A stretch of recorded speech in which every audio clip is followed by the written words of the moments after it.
सकता है सीबीएसई इस वीडियो को डिलीट करवा दे, क्योंकि कोई अथॉरिटी ये नहीं चाहती कि ये बातें तुम्हें पता चले। मैंने क्लास 10 के अंदर 95% स्कोर करा था मात्र 30 दिन के अंदर, और मैं एक बैक बेंचर स्टूडेंट था।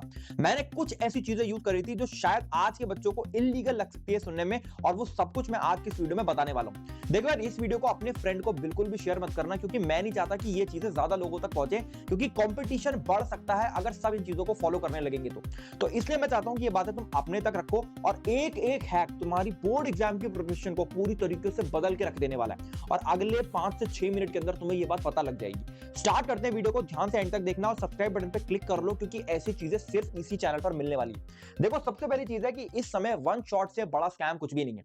देखो, YouTube पे हर एक टीचर, हर एक एडटेक ब्रांड ये चाहता है कि 10th के अंदर उन्हें ज्यादा से ज्यादा बच्चे मिल जाए, ताकि 11वीं और 12वीं के उनके जो जेईई नीट के कोर्सेज हैं वो बिक सके, क्योंकि असली बिजनेस तो वहां पर है। तो हर एक ब्रांड ये चाह रहा है कि हम ज्यादा से ज्यादा वन शॉट सीरीज निकालें, अलग अलग तरीके के वन शॉट्स बनाएं, वन शॉट्स को अलग अलग नाम से लॉन्च करें, पर ये सारे के सारे वन शॉट सीरीज सिर्फ एक ही टाइप का कंटेंट पढ़ाते हैं, और वो एक टाइप का कंटेंट तुम किसी भी एक वन शॉट सीरीज से देख सकते हो। अब बेस्ट वन शॉट सीरीज कौन सी है ये तुम्हें कहां पता लगेगा? देखो, यूट्यूब पे सर्च मत करना, यूट्यूब पर सारे पेड पेड वीडियोस बनवाए जाते हैं। कमेंट्स में मत जाना, क्योंकि पेड कमेंट्स हो सकते हैं। व्यूज के दम पे मत जाना, क्योंकि पेड व्यूज भी 10th में लिए जा रहे हैं, और ये इंडस्ट्री की ऐसी इंफॉर्मेशन है जो तुम्हें कोई नहीं बताएगा। तुम्हें जाना है अपने एक टॉपर फ्रेंड के पास, या एक ऐसे दोस्त के पास जिसका स्कोर बहुत अच्छा आता है, और उससे कंसल्ट करना है कि बेस्ट वन शॉट सीरीज कौन सी है, और तुम्हें सिर्फ और सिर्फ और सिर्फ और सिर्फ और सिर्फ और सिर्फ एक वन शॉट सीरीज चूज करनी है, और एनसीईआरटी उठानी है। सिर्फ इतना काम करके तुम्हें अपना सिलेबस को कंप्लीट करना है। अगर तुम्हारा ऑलरेडी सिलेबस कंप्लीट हो चुका है तो रिवीजन करने के लिए शॉर्ट नोट्स यूज करने हैं, वन शॉट्स पे वापस मत जाओ, क्योंकि वन शॉट्स पे अगर तुम वापस जाओगे तो ऑब्वियस सी बात है तुम वो चीज वापस से रिपीट कर रहे हो, और जो टाइम तुम क्वेश्चन प्रैक्टिस और रिवीजन को दे सकते थे उस टाइम में तुम थ्योरी को बार बार पढ़े जा रहे हो। दूसरी चीज बहुत इंपॉर्टेंट, इस समय तुम्हें अपनी दोस्ती बढ़ानी है एक टॉपर स्टूडेंट के साथ। देखो यार, ये चीज मैंने भी अपने टाइम में करी थी और तुम्हें भी करनी चाहिए। और मुझे पता है बहुत सारे बच्चे बोलेंगे यार ये तो काफी लीगल लग रहा है भैया सुनने में, ये तो बड़ा अजीब लग रहा है सुनने में। लेट इट बी यार, साम दाम दंड भेद, किसी भी तरीके से हमें बोर्ड एग्जाम के अंदर 95 स्कोर करना है, क्योंकि अंत में आके रिजल्ट ही मैटर करने वाला है। देख मेरे भाई, टॉपर स्टूडेंट तेरे को भी पता है तेरे क्लास में कौन है, तुझे उससे थोड़ी सी दोस्ती बढ़ानी है, और दोस्ती बढ़ाने के लिए तू कोई भी तरीका यूज कर सकता है, वो उसके उसमें मैं नहीं जा रहा, पर तेरे को उस टॉपर से ये 3 बातें निकलवानी है। पहली चीज, उसका रूटीन क्या है, जो उसका पूरा दिन का रूटीन है तुझे सेम टू सेम उसको कॉपी कर देना है। हाँ, ये हो सकता है कि कोई टॉपर हो वो 15 घंटे पढ़ने को तैयार हो, 16 घंटे पढ़ने को तैयार हो, तेरे से उतनी पढ़ाई ना हो रही हो, तो ठीक है, तू 12 घंटे पढ़ ले, 13 घंटे पढ़ ले, लेकिन तेरे को उस रूटीन में ये देखना है कि उसका डिस्ट्रैक्शन टाइम कितना है, और जितना उसका डिस्ट्रैक्शन टाइम है अगर तू उतना ही रख लेता है ना कहीं तेरे को भी अपने रूटीन के अंदर एक बहुत बड़ा चेंज देखने को मिलेगा, और मार्क्स में भी बहुत बड़ा चेंज देखने को मिलेगा। दूसरी चीज, अगर तू किसी तरीके से अपने फ्रेंड के शॉर्ट नोट्स अरेंज कर सकता है तो इससे बेहतर बात कोई नहीं होगी, क्योंकि लास्ट के टाइम में सैंपल पेपर देने से पहले या टेस्ट देने से पहले रिवीजन ही करना पड़ता है, और जिसका जितना बेहतर रिवीजन होता है ना उतना बेहतर उसका स्कोर आ रहा होता है। और हर एक टॉपर स्टूडेंट ना अपने शॉर्ट नोट्स के अंदर कुछ ऐसे पॉइंट्स होता है जो स्पेशली हाईलाइट करके रखता है, जो उसे पता है कि पेपर में आने वाले हैं, क्योंकि उसने यार इन डेप्थ पढ़ाई कर रखी है, तुमने नहीं कर रखी है बट उसने कर रखी है। तो तुम्हें उन शॉर्ट नोट्स को अरेंज करना है, अब तुम्हें उसको सेम टू सेम पढ़ने आने चालू कर देना है, फोटो वगैरह लेकर रख लेना, और अपने शॉर्ट नोट्स रेडी करोगे तो उससे एक बार रेफर कर लेना कि क्या वो टॉपर स्टूडेंट के शॉर्ट नोट्स ऐसे दिख रहे हैं या नहीं दिख रहे हैं। तीसरी चीज, अगर तुम्हें यूट्यूब पर कोई भी वन शॉट सीरीज देखनी है या कोई भी क्वेश्चन प्रैक्टिस के लिए सीरीज देखनी है, अपने टॉपर फ्रेंड से ही कंसल्ट करो। वो एडवाइस जो तुमको देने वाला है ना, वो एडवाइस बहुत वैल्यूबल है इस लास्ट के टाइम में, तो प्लीज उसको यूज करना। तीसरी चीज बहुत इंपॉर्टेंट, इस समय काफी सारे बच्चे YouTube पर जा रहे हैं, अलग अलग चीजें ट्राई कर रहे हैं, पर उनको एक्चुअली में वो हैक नहीं मिल रहा है जिससे उनके टफ टॉपिक्स कंप्लीट हो सके। और इसके लिए मैं बोलता हूं एक चीटिंग हैक यूज कर सकते हो, जो मैंने भी अपने टाइम में यूज करा था। तुम्हें प्रिपेयर करनी है एग्जाम के लिए चिट्स। अब तुम बोलोगे भैया एग्जाम के लिए चिट प्रिपेयर करेंगे तो यार ये तो चीटिंग हो जाएगी, और तुम्हें उसे एग्जाम में लेकर नहीं जाना है। इन चिट्स को तुम अपने थ्योरी वाले पार्ट से प्रिपेयर कर सकते हो, जो भी चीज तुमको टफ लग रही है तुम छोटे छोटे पेपर के टुकड़ों में उनको लिखकर रख सकते हो, और पेपर के टुकड़ों में लिखकर अपने एक जगह पर नोट्स के जो तुम्हारे फुल नोट्स होने वाले हैं वहां पर ऐड कर सकते हो। अब होगा क्या, जब तुम रिवीजन कर रहे होगे अपना सैंपल पेपर से पहले, या तुम एग्जाम से पहले जब रिवीजन कर रहे होगे, तो तुम्हारे ये जो छोटे से पेपर के टुकड़े में जो सबसे इंपॉर्टेंट टॉपिक लिखा हुआ है, इस पे जब तुम्हारा ध्यान सबसे ज्यादा जाएगा ना, तो तुम इन टॉपिक्स को स्ट्रॉन्ग कर सकते हो। देखो यार, मेनली यार मेरा आइडिया क्या रहता था, जब मैं अपने टाइम में प्रिपरेशन करता था मुझे इंग्लिश थोड़ी सी टफ लगती थी। मैंने अपनी इंग्लिश के पेपर के अंदर, इंग्लिश की जो मेरी बुक होती थी उसके ऊपर मैंने बहुत सारी चिट्स चिपका रखी थी, जिसके अंदर जो जो चीज उस पर्टिकुलर पेज नंबर पर मुझे टफ लगती थी मैं उस पर वो चीज ऐड कर लेता था।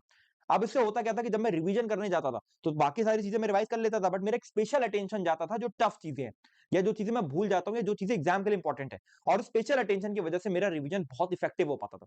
इस चीज को तुम यूज कर सकते हो। इसके अलावा बहुत इंपॉर्टेंट, इस समय 99% बच्चों को ये नहीं पता है कि सैंपल पेपर से बड़ा स्कैम मार्केट में कुछ है ही नहीं। हर एक एडटेक ब्रांड ये चाहता है कि तुम उनके सैंपल पेपर खरीदो ताकि उनकी सेल्स बढ़े, और इसीलिए आपको ये एजेंडा बेचा जाता है कि आपको ज्यादा से ज्यादा सैंपल पेपर लगाने हैं, 10 15 20 सैंपल पेपर लगाने हैं। पर ऐसा कुछ भी नहीं है। तुम्हें मात्र 3 से 4 सैंपल पेपर लगाने हैं, एग्जाम एनवायरनमेंट में लगाने हैं, और सैंपल पेपर के बाद ये देखना है कि तुम्हारी पर्टिकुलरली गलतियां कहां पर हुई, और गलतियों को एनालाइज करके तुम्हें नेक्स्ट टेस्ट में वो गलतियां नहीं करनी। और मुझे पता है हजारों सैंपल पेपर ये बोल के बेचे जाते हैं कि यार इन सैंपल पेपर से डायरेक्टली बोर्ड एग्जाम में पेपर आने वाला है, पर ऐसा कुछ भी नहीं होता है। बोर्ड एग्जाम में पेपर पास्ट ईयर क्वेश्चन से फिर भी रिपीट हो सकता है, बट सैंपल पेपर से जनरली रिपीट नहीं होता। और अगर सैंपल पेपर क्लेम कर रहा है ना रिपीट करना, तो वो उसने भी पास्ट ईयर क्वेश्चन ही ऐड कर रखे हैं। तो सैंपल पेपर इसलिए नहीं लगाने हैं कि भाई साहब वो हमको बोर्ड एग्जाम में सेम टू सेम क्वेश्चन छाप के दे देंगे, पहली चीज। दूसरी चीज, सैंपल पेपर लगाते समय आपको इस चीज का ख्याल रखना है कि आप असली एग्जाम में बैठे हुए हो, ये सोचकर ही सैंपल पेपर लगाना है। जो बच्चे भी मोबाइल फोन का यूज करते हैं, अपने शॉर्ट नोट्स का यूज कर लेते हैं, नोट्स उठा लेते हैं, वो अगर सैंपल पेपर अगर ऐसे लगाएंगे तो भाई साहब ऐसे सैंपल पेपर लगा के कोई फायदा नहीं है। तुम्हारे बोर्ड एग्जाम में स्कोर नहीं आने वाला, चाहे तुम कितना भी सैंपल पेपर लगा लो। इसके बाद मैं बोर्ड एग्जाम के सामने अगर तुम्हारा पेपर लीक करके दे दूं, तुम्हें कैसा लगेगा? तुम कहोगे यार भैया बोर्ड एग्जाम का पेपर लीक करना तो हमारे मार्केट में वैसे भी चल रहा है, यूट्यूब पर इतने सारे वन शॉट्स होते हैं, इतने बड़ी बड़ी मैराथन्स होती हैं, सुबह उठ के वीडियोस दे लेते हैं लोग कि जहां पर पेपर लीक कर देते हैं। पर भाई वो करते कैसे पेपर लीक? देख मेरे भाई, वो पास्ट ईयर क्वेश्चन उठाते हैं और पास्ट ईयर क्वेश्चन में से ट्रेंड नोटिस करते हैं कि इस साल अगर ये पूछा गया, इस साल ये पूछा गया, इस साल ये पूछा गया, तो इस साल ये पूछा जाएगा। और ये ट्रेंड तुम खुद पास्ट ईयर क्वेश्चन एनालिसिस करके देख सकते हो भाई। किसी और पे ट्रस्ट करने की जरूरत ही क्या है? तुम पास्ट ईयर क्वेश्चन उठाओ, जो क्वेश्चन तुम्हें लग रहा है कि हर साल रिपीट हो रहा है या मोस्ट रिपीटेड क्वेश्चन है, उसको मार्क कर लो। और अगर तुमने मार्क नहीं करे हैं ना, तो तुम्हारा जो टॉपर फ्रेंड से तुम्हारी दोस्ती बढ़ रही है, तुम उस टॉपर फ्रेंड से एक बार पूछ लो कि तेरे को क्या लगता है कि इस साल कौन से ऐसे क्वेश्चन है जो आ सकते हैं। और ये हैक साइंस और मैथ में बहुत अच्छी तरीके से काम करता है। अब लैंग्वेज सब्जेक्ट के अंदर ये चीज तुम डायरेक्टली टीचर से कंसल्ट कर सकते हो। बहुत सारे बच्चे बोलेंगे भैया हम तो अपने टीचर से ज्यादा बातचीत कर ही नहीं पाते, हमें तो थोड़ी शर्म लगती है टीचर से बात करने में। पर मेरे भाई बात सोचो, तुम स्कूल को पैसे दे रहे हो, पैसे देने का फायदा क्या है यार? थोड़ी सी शर्म कम करके एक बार टीचर के पास पहुंच जाओ और कहो कि मैम आप मेरे को बता दो, सर आप मेरे को बता दो कि इंग्लिश और हिंदी के अंदर मोस्ट रिपीटेड या मोस्ट एक्सपेक्टेड क्वेश्चन कौन से हैं। और वो जो एडवाइस तुम्हें देने वाले हैं, क्योंकि यार स्कूल के जो टीचर होते हैं ना, वो सालों से एक ही सब्जेक्ट को पढ़ा रहे हैं, वो ट्रेंड नोटिस करते हैं, वो पेपर एनालाइज करते हैं। और जब वो चीजें करते हैं ना, तो ये चीज तो शायद यूट्यूब के टीचर्स भी नहीं कर पाएंगे जो कि 5 6 साल से पढ़ा रहे हैं। मेरे बात समझ रहे हो? उनके पास जो एक्सपीरियंस है, स्कूल के टीचर के पास जो एक्सपीरियंस है ना, पर बस बात ये है कि वो एक्सपीरियंस को भरे क्लास में नहीं दे सकते। क्योंकि भरे क्लास में जब वो एक्सपीरियंस देंगे तो हर एक बच्चा उस सेम चीज को उस तरीके से ले नहीं पाएगा, क्योंकि कोई बच्चा टॉपर है, कोई बच्चा एवरेज है। पर अगर तुम उनसे अकेले में जाके इस बारे में बात करोगे कि सर मेरे को ये बता दो इस साल आपको क्या लगता है कौन से क्वेश्चंस मोस्ट रिपीटेड है या कौन से क्वेश्चन आ सकते हैं, तो उस पर तुम्हें कहीं ना कहीं आइडिया लग जाएगा कि किस चैप्टर से कैसे क्वेश्चंस पूछे जा सकते हैं। ये चीज मैंने ट्राई करी थी, और इंग्लिश के अंदर और लैंग्वेज सब्जेक्ट के अंदर तो मैं आपको बता रहा हूँ टीचर्स की एडवाइस बहुत यूजफुल होती है। इसके बाद बहुत इंपॉर्टेंट, आप अगर अपनी दोस्ती टॉपर स्टूडेंट के साथ बढ़ा रहे हो तो आपके पास एक ऐसा व्यक्ति भी होना चाहिए। आप देखो यार, दोस्ती अलग जगह होती है, बट कहीं ना कहीं आपको अपना स्कोर भी लेकर आना है, ठीक है? तो आपको थोड़ा तो दिमाग से काम करना पड़ेगा। आपके आसपास एक ऐसा व्यक्ति भी होगा जो कि बहुत ही एवरेज है, जिसका मार्क्स बहुत ही लो आते हैं, जिसका स्कोर बहुत ही लो आता है, और तुम्हें कुछ नहीं करना है, तुम्हें बस सिंपल एक चीज देखनी है कि उसका रूटीन कैसा दिखता है।